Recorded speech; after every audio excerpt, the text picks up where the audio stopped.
सभी छात्रों का स्वागत। हमारे अतीत भाग 1 कक्षा 8वीं का अध्याय 5वां, जब जनता बगावत करती है 1857 और उसके बाद, भाग 3।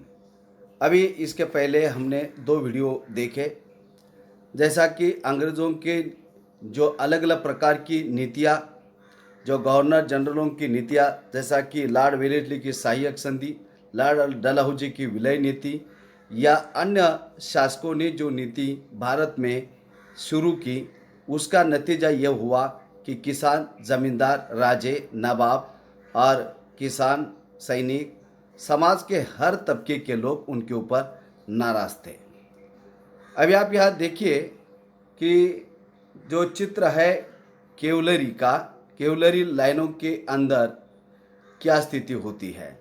3 जुलाई 1857 को 3000 से ज़्यादा विद्रोही बरेली से दिल्ली आ पहुंचे और उन्होंने यमुना को पार कर दिया और ब्रिटिश केवलरी चौकियों पर उन्हें धावा बोल दिया और ये युद्ध पूरी रात चला। उसका आप ये चित्र देख सकते हैं कि किस तरह ये विद्रोही सैनिक जो है ये बरेली से यहाँ दिल्ली के यमुना पार करके कैसा ब्रिटिश सैनिकों को वो मार रहे, उसका चित्र आप देख सकते हैं।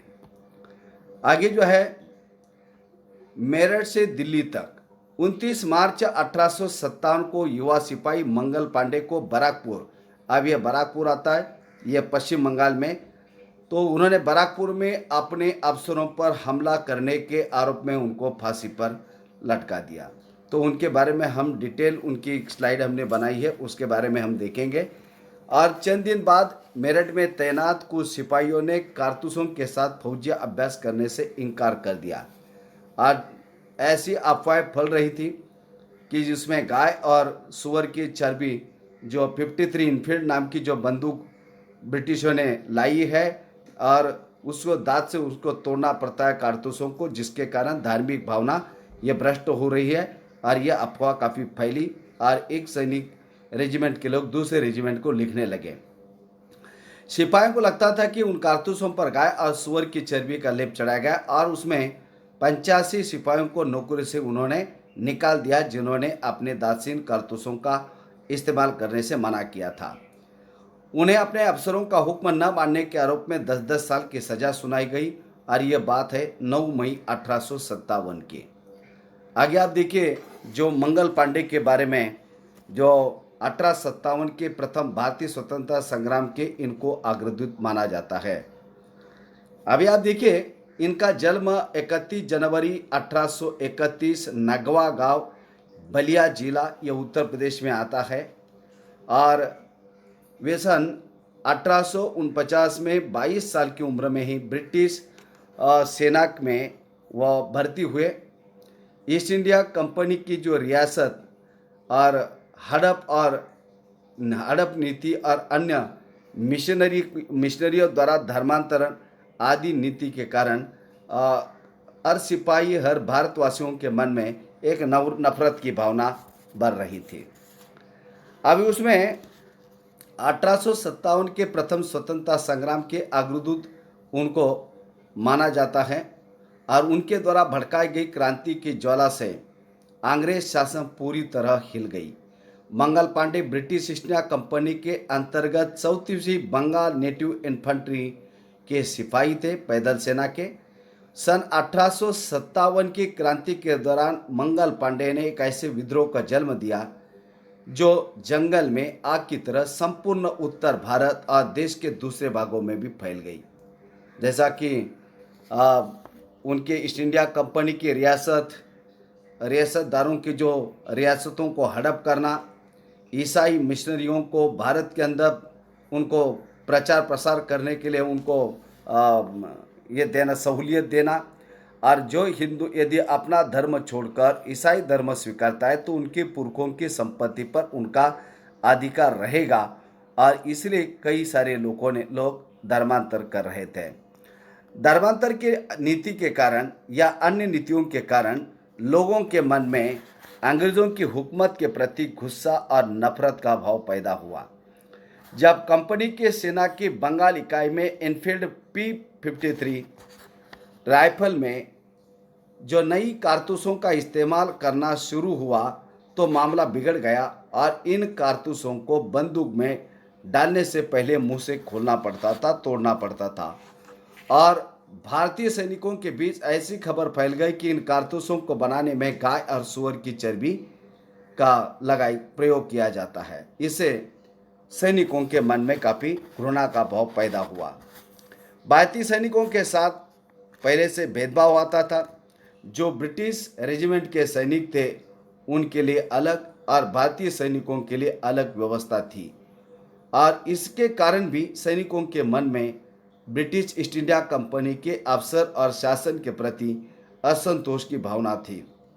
नई कारतूसों से संबंधित अफवाह 9 फरवरी 1857 को जब नया कारतूस देशी पैदल सेना को बांटा गया तो मंगल पांडे ने लेने से इनकार कर दिया, जिसके कारण उनके हथियार छीन लिए गए, वर्दी उतार दी गई और मंगल पांडे ने आदेश मानने से इनकार कर दिया और 29 मार्च 1857 को उनके राइफल छीनने के लिए आगे बढ़े और आगे अंग्रेज अफसर मेजर ह्यूसन पर उन्होंने आक्रमण कर दिया। अब जो है इस प्रकार संदिग्ध कारतूस का प्रयोग ईस्ट इंडिया कंपनी शासन के लिए यह घातक सिद्ध हुआ। मंगल पांडे ने बैरकपुर के छावनी में 29 मार्च 1857 को अंग्रेजों के विरुद्ध विद्रोह का बिगुल बजा दिया था ह्यूसन को मारने से। मेजर ह्यूसन को मौत के घाट उतार दिया और उसके बाद एक और अंग्रेज अधिकारी थे, लेफ्टिनेंट बॉब उनका नाम था, उनको भी उन्होंने मौत के घाट उतार दिया। जिसके बाद मंगल पांडे को अंग्रेज सिपाहियों ने पकड़ा और उन पर कोर्ट मार्शल का मुकदमा चला। हालांकि उनको फांसी की सजा का ऐलान 18 अप्रैल को किया था, लेकिन उसके 10 दिन पहले उनको 8 अप्रैल 1857 को हमारे देश के जो गवर्नरविद मंगल पांडे को ब्रिटिशों ने 8 अप्रैल 1857 को फांसी की सजा दी। तो इस तरह ये मंगल पांडे का भारतीय इतिहास में बहुत बड़ा उनका काम है और उन्होंने बड़ा ब्रिटिशों का अपना विरोध करके 1857 की विद्रोह का ये उन्होंने एक तरह से उसकी शुरुआत कर दी थी। 10 मई को मेरठ के जेल में सिपाहियों का धावा। अब ये ज़्यादातर इस तरह का विद्रोहकर्ताओं का, सैनिकों का और आम जनता का, जो ब्रिटिश सैनिक और जो लोग थे उनके खिलाफ काफ़ी गुस्सा उनका था। उनके जो मकान थे उनको वो आग लगा रहे थे, उनके जो ब्रिटिश ईस्ट इंडिया कंपनी के ब्रिटेन के जो अफसर थे या उनके जो सैनिक थे उनको वो मार रहे थे, उनको खदेड़ रहे थे, शहर खाली करवा रहे थे और एक तरह से सेना ने अपने हाथ में पूरे हथियार छीन लिए थे उनसे। और मेरठ हो गया, दिल्ली हो गया और कई कानपुर हो गया, ये क्षेत्र उन्होंने अपने कब्जे में धीरे धीरे लेना शुरू कर दिया था। अब ये मेरठ में तैनात दूसरे भारतीय सिपाहियों की प्रतिक्रिया बहुत ज़बरदस्त रही। 10 मई को सिपाहियों ने मेरठ जेल पर धावा बोल दिया और वह जो सिपाहियों को अंदर किया गया था तो उनको उन्होंने आज़ाद किया। उन्होंने अंग्रेज अफसरों को मार डाला। जैसा कि अभी मंगल पांडे की आपको बात है, उन्होंने ह्यूसन को और बाप को मारा। उन्होंने बंदूक और हथियार कब्जे में ले लिया, इमारतों को आग लगा दी, काफ़ी संपत्ति का उन्होंने नुकसान किया, अंग्रेज अफसरों को मारना शुरू कर दिया। जो फिरंगियों को के खिलाफ जो है युद्ध का ऐलान कर दिया। एक प्रकार से ये अपानी शब्द विदेशियों के लिए, अंग्रेज़ों के लिए फिरंगी शब्द यूज़ करते थे ये उत्तर भारत में।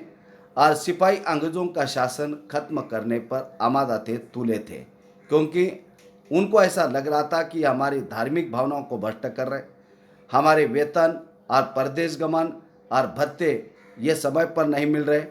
इसके अलावा ब्रिटिश सेना के जो रेजिमेंट के सिपाही और हमारे बीच में ये भेद कर रहे हैं और इसके कारण काफ़ी जो है गुस्से की लहर थी। लेकिन प्रश्न ये था कि अंग्रेज जाने के बाद देश का शासन कौन चलाएगा।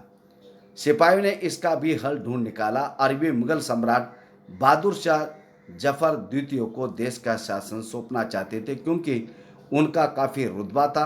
क्योंकि मुगलों ने देश पर 1526 से लेकर 1857 तक शासन किया। हालांकि 1725 के बाद मुगलों की स्थिति काफ़ी, उनका साम्राज्य भी सिकुड़ता गया और जो दूसरे जो रियासतदार थे जैसा कि बंगाल, अवध या हैदराबाद, तो वहाँ के रियासतदार या नवाब काफ़ी ताकतवर बनते गए। तो ये काफ़ी बूढ़े बहादुर शाह जफर जो है उनको विद्रोही सेना ने उनको अपना देश का मुगल सम्राट उन्होंने घोषित कर दिया। हालांकि उस चीज़ को मानने के लिए तैयार नहीं थे, लेकिन सिपाही ने बहादुर शाह जफर को अपना नेता घोषित कर दिया। मेरठ के कुछ सिपाहियों की एक टोली 10 मई की रात को घोड़ों पर सवार होकर मुंह अंधेरे में दिल्ली पहुंच गई। और मेरठ और दिल्ली का कोई ज़्यादा अंतर नहीं, 100-125 किलोमीटर का अंतर है। रातों रात वो मेरठ से निकले, दिल्ली आए। और जैसे उनके आने की खबर फैली तो दिल्ली में तैनात टुकड़ियों ने भी बगावत कर दी। जो ब्रिटिश ईस्ट इंडिया कंपनी के अंदर काम करने वाले जो सैनिक थे, भारतीय सैनिक, उनको यह पता होगा कि मेरठ से भी कुछ सैनिक विद्रोह करके आए हैं, तो वो भी उनके साथ जाकर मिले। यहाँ भी अंग्रेज कई सारे अफसरों को और सेना के सिपाहियों को उन्होंने मार डाला। देशी सिपाहियों ने हथियार व गोला बारूद कब्जे में ले लिया और इमारतों को वहाँ भी आग लगा दी। जिस तरह का ये मेरठ में, कानपुर में, व उत्तर प्रदेश के कई सारे क्षेत्र में इस तरह की घटना घट रही थी, या दिल्ली में भी इस तरह घटना घटी। विजय सिपाही लाल किले के दीवार के आसपास जमा हो गए, जो यमुना नदी के किनारे पर है। वे बादशाह से मिलना चाहते थे। बादशाह अंग्रेजों की भारी ताकत को दो हाथ तैयार करने के लिए तैयार नहीं थे। भले यह नाम के लिए मुगल शासक इनको मानते थे, इनकी इज्जत भी थी, लेकिन वह अंग्रेजों की ताकत को वह समझते थे, जानते थे। वह उनको दो हाथ करने की इतनी ताकत उनके अंदर नहीं थी। लेकिन ये सिपाही तैयार खड़े रहे कि नहीं, आपको हम मुगल सम्राट बना रहे और आपको देश का शासन आपको चलाना है। आखिरकार वो जबरन महल के अंदर घुस गया और उन्हें बहादुर शाह को अपना नेता घोषित कर दिया। बूढ़े बहादुर शाह को सिपाहियों की मांग माननी पड़ी और उन्हें देश भर के मुखियों को और शासकों को चिट्ठियां लिखी, क्योंकि वह उनकी इज्जत करते थे। और उन्होंने अंग्रेजों से लड़ने के लिए भारतीय राज्यों का एक संघ बनाने का आह्वान किया। और बहादुर शाह जफर के इस एकमात्र कदम का यह गहरा परिणाम हुआ, क्योंकि अन्य शासक भी यही चाहते थे कि बहादुर शाह जफर देश का या मुगल सम्राट बने, क्योंकि उनकी साख थी, उनके ऊपर विश्वास था। मुगल मुगल के बादशाह के ऊपर सभी का विश्वास, जो देशी रियासतदार थे उनका काफ़ी विश्वास था। अंग्रेजों से पहले देश के बहुत बड़े हिस्से पर मुगल साम्राज्य का शासन था। ज़्यादातर छोटे शासक और रजवाड़े मुगल बादशाह के नाम पर ही अपने इलाके में शासन चलाते थे, जैसा अवध का नवाब, बंगाल का नवाब, इसके अलावा हैदराबाद का नवाब और अन्य कई जो रियासतें, छोटी मिटी जो रियासतें थी, ये मुगल बादशाह के नाम से शासन चलाते थे। भले ही वो मुगल बादशाह को राजस्व नहीं देते थे या उनको सैनिकी सहायता नहीं देते थे, लेकिन उनका रुतबा अभी भी था, उनका सम्मान उनके बीच में था। और उनको ऐसा लग रहा था कि मुगल बादशाह को यदि सम्राट बनाते हैं तो भारत के जो देशी रियासतदार है, राजे है, नवाब है, वह आराम से यहाँ पर दोबारा अपनी सत्ता को स्थापित कर सकते हैं, और वो भी बेफिक्र। अंग्रेजों को इन घटनाओं की उम्मीद नहीं थी कि इतने, मतलब बहादुर शाह जफर हो, नाना साहब पेशवा हो, झांसी की रानी हो, कुंवर सिंह हो, ये सभी लोग इकट्ठा होकर, या किसान हो, जमींदार हो, इसके अलावा सेना के सिपाही हो, ये सभी लोग अंग्रेजों के विरुद्ध जा सकते हैं, उसकी उनको ये इस तरह का कोई उनको डाउट नहीं था। मतलब उनको उम्मीद ही नहीं थी। उन्हें लगता था कि कारतूसों के इस मुद्दे पर पैदा हुई उथल पुथल कुछ समय के बाद शांत होगी, लेकिन एक ऐसा मसला था, धार्मिक मसला था, और उसमें गाय और सुअर की चर्बी जो एनफील्ड नाम की बंदूक को लगाई जाती थी, उसमें जो कारतूस भरे जाते थे, और उसमें गाय ये मुसलमानों के लिए, सुअर जो है मुसलमानों के लिए निषिद्ध और गाय हिंदुओं के लिए पवित्र मानी जाती थी। और उसकी चर्बी मुंह से तोड़ना मतलब एक तरह से धर्म भ्रष्ट होने की बात वो मान रहे थे, और उनको लग रहा था कि अंग्रेज हमारी धार्मिक भावना को भ्रष्ट करने का प्रयास कर रहे हैं। लेकिन जब बहादुर शाह जफर ने बगावत को अपना समर्थन दे दिया तो स्थिति रातों रात बदल गई। अक्सर ऐसा होता है कि जब लोगों को कोई रास्ता दिखाई देने लगता है तो उनका उत्साह और साहस और बढ़ता है, और यह सैनिकों का साहस भी बढ़ गया, और यह सैनिकों ने रातों रात उनको अपना सम्राट घोषित कर दिया। रातों रात उन्होंने अपने पत्र, चिट्ठी रियासतदारों को, नवाबों को, राजाओं को भेजी। उन्होंने भी उनकी बात मानी, और इसे आगे बढ़ने की हिम्मत और उम्मीद ये सभी के बीच में निर्माण हुई। अब ये बगावत फैलने लगी क्योंकि ब्रिटिश सरकार के या ब्रिटिश ईस्ट इंडिया कंपनी के खिलाफ भारत के सभी लोग थे। उसका कारण हर एक का अलग अलग था। जब दिल्ली से अंग्रेजों के पैर उखड़ गए तो एक हफ्ते तक दिल्ली में या आसपास के क्षेत्र में कोई किसी तरह का विद्रोह नहीं हुआ। जाहिर है खबर फैलाने में भी कुछ समय तो लगना ही था और फिर जो विद्रोह का सिलसिला वह और ज़्यादा फैलता गया और एक के बाद एक रेजिमेंट में सिपाहियों ने विद्रोह कर दिया और वह दिल्ली, कानपुर, लखनऊ जैसे मुख्य बिंदुओं पर दूसरी टुकड़ियों का साथ देने को निकल पड़े। अब ये जो है सभी लोग किसान, ज़मींदार, इसके अलावा सैनिक जो अलग अलग रेजिमेंट के, क्योंकि तब तक तो बात मंगल पांडे की भी फैल चुकी थी। जैसा कि मेरठ में भी उन्होंने कब्जा कर लिया था, कई सारे उनके अफसरों के जो बिल्डिंग्स थे उसको आग लगाई थी, ऑफिसेज जलाए थे, उनके हथियार छीन लिए थे, उनको मार डाला था और उन्हें दिल्ली पर भी कब्जा किया था। और इसलिए ये अंग्रेज़ अफसर वे काफ़ी डरे हुए थे। उनकी देखा देखी कस्बों और गांवों में लोग भी बगावत के रास्ते पर चलने लगे और उसके पीछे स्थानीय नेता, जमींदार और मुखियों के पीछे ये लोग भी संगठित हुए। आप यहाँ देख सकते हैं जैसे जैसे विद्रोह फैला, छावनियों में अंग्रेज अफसरों को किस तरह मारा जाने लगा। या आप देख सकते हैं यह भारतीय सिपाही अंग्रेज अफसरों को कैसे मार रहे हैं। अब अपनी सत्ता स्थापित करने के लिए अन्य शासक भी सामने आए।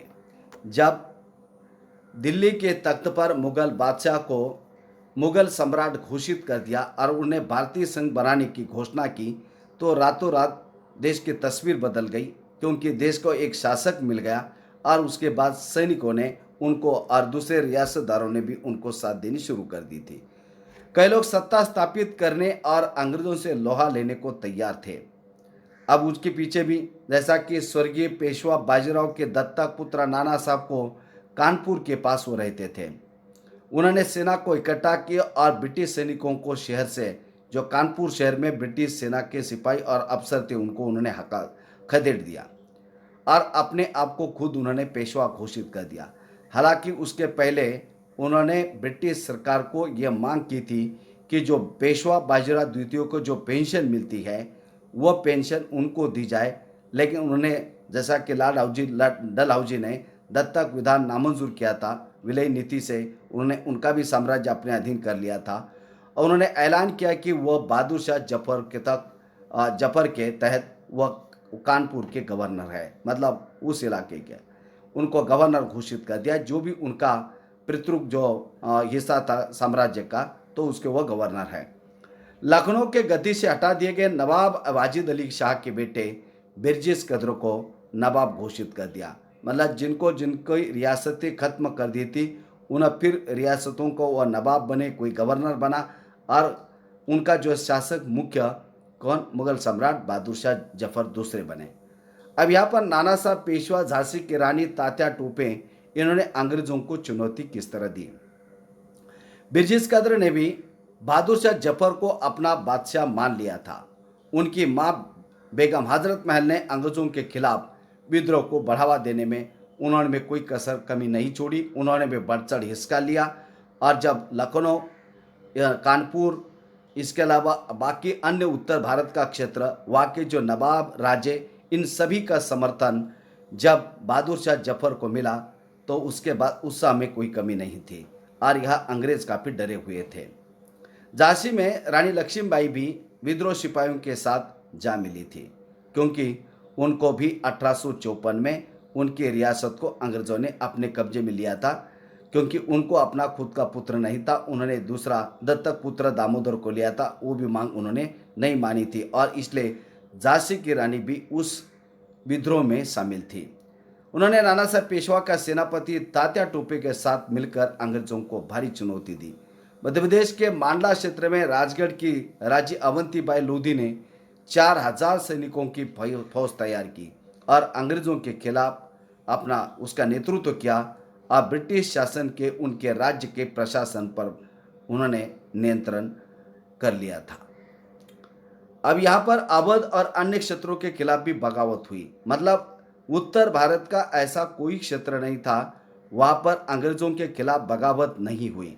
दिल्ली, कानपुर, लखनऊ, इसके अलावा अवध, विद्रोही टुकड़ियों के सामने अंग्रेज़ों की संख्या बहुत कम थी और विद्रोही जैसा कि किसान थे, आम पब्लिक थी, जमींदार थे, उनका भी समर्थन था, सिपाही थे और सभी लोग थे उसमें। बहुत सारे मोर्चे पर उनकी ज़बरदस्त हार हुई अंग्रेज़ों की और इससे लोगों को यकीन हो गया कि अब अंग्रेज़ों का शासन भारत के अंदर खत्म हो चुका है। अब लोगों को विद्रोह में कूद पड़ने का गहरा आत्मविश्वास मिल रहा था कि हमने जो किया है अंग्रेज़ों के खिलाफ बगावत, उनके कुशासन के खिलाफ बगावत, वो काम हमने सही किया है और हमने सही नेता को चुना है। और जो पहले से जो देशी रियासतदार थे वो उनका समर्थन मान लिया था और ख़ास तौर से अवध के इलाके में चौतरफा का बगावत स्थिति थी। 6 अगस्त 1857 को लेफ्टिनेंट कर्नल टाइटलर ने अपने कमांडर इन चीफ को टेलीग्राम भेजा और उसने अंग्रेज़ों के भय व्यक्त किया। उसमें उन्होंने कहा, मतलब देखिए कि कमांडर इन चीफ जो है टेलीग्राफ से उन्होंने मैसेज तक भेजा कि कितने अंग्रेज डरे हुए थे। ये भी एक प्रकार का ऐतिहासिक स्रोत है। हमारे लोग विरोधियों की संख्या लगातार लड़ाई से थक चुके हैं। हर जगह पर अंग्रेज़ों का विरोध हो रहा है। एक एक गांव हमारे खिलाफ है, जमींदार हमारे खिलाफ है, सैनिक हमारे खिलाफ है, नवाब हमारे खिलाफ है और पूरी जनता हमारे खिलाफ है। और अब लड़ाई करते करते हम थक चुके हैं, अब हम क्या करें। अंग्रेज़ों के खिलाफ बगावत करने वाले अन्य महत्वपूर्ण जो नेता थे जिनका रियासतों को अंग्रेज़ों ने अपने कब्जे में अलग अलग नीतियों के कारण कर लिया था, वो भी लोग सामने आ गए। जैसा कि फैज़ाबाद के मौलवी अहमदुल्ला शाह ने भविष्यवाणी कर दी कि अंग्रेज़ों का शासन भारत से हमेशा के लिए जल्दी खत्म होने वाला है। वह समझ चुके थे कि जनता क्या चाहती है। जनता ये चाहती थी कि अंग्रेज़ों का कुशासन हिंदुस्तान में ना रहे, क्योंकि उन्होंने भी किसानों के ऊपर, ज़मींदारों के ऊपर अत्यधिक राजस्व टैक्स ज़्यादा लगा दिया था और उसके कारण वो भी परेशान थे। इसी आधार पर उन्हें अपने समर्थकों की एक विशाल संख्या जुटा ली और अपने अंग्रेज़ों को उन्होंने अपने समर्थकों के साथ अंग्रेज़ों से लड़ने के लिए वो लखनऊ पहुँचे। अब ये अहमदुल्ला शाह दिल्ली में अंग्रेज़ों का सफाया करने के लिए बहुत सारे गाजी यानी धर्म योद्धा इकट्ठा हो गए। बरेली के सिपाही बख्त खान ने लड़कों की एक विशाल टुकड़ी के साथ दिल्ली पर कूच कर दिया। वह इस बगावत में एक मुख्य व्यक्ति साबित हुए। बिहार के पुराने जमींदार कुंवर सिंह ने भी विद्रोही सिपाहियों का साथ दिया। महीनों तक अंग्रेज़ों से लड़ाई लड़ी और तमाम इलाकों में के नेता इस लड़ाई में सहभागी हुआ। जैसा कि आप बिहार से कुंवर सिंह है, यहाँ पर आप दूसरे बरेली के सिपाही बख्त खान है और इसमें फैज़ाबाद के मौलवी अहमदुल्ला शाह है। ये सभी लोगों ने बहादुर शाह जफर को अपना समर्थन दे दिया और सैनिक इनके साथ थे, ज़मींदार इनके साथ थे, किसान इनके साथ थे, हर कोई समाज का तबका, अन्य सभी जनता ही उनके अगेंस्ट में थी। और ऐसे में ये काफ़ी डरे हुए थे और उनके कई अफसर और सिपाहियों को भी मार डाला था। अभी आप यह चित्र देखिए, ब्रिटिश टुकड़ियों विद्रोहियों पर हमला करती है।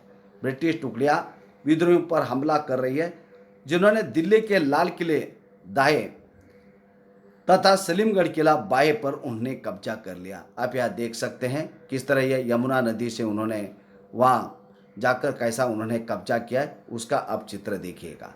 तो इस तरह आपका भाग 3 समाप्त होता है। आखिरी और एक भाग बाकी है, उसको आप देखिए। सब्सक्राइब करिए, लाइक करिए, शेयर करिए और अपनी कमेंट लिखिए। धन्यवाद।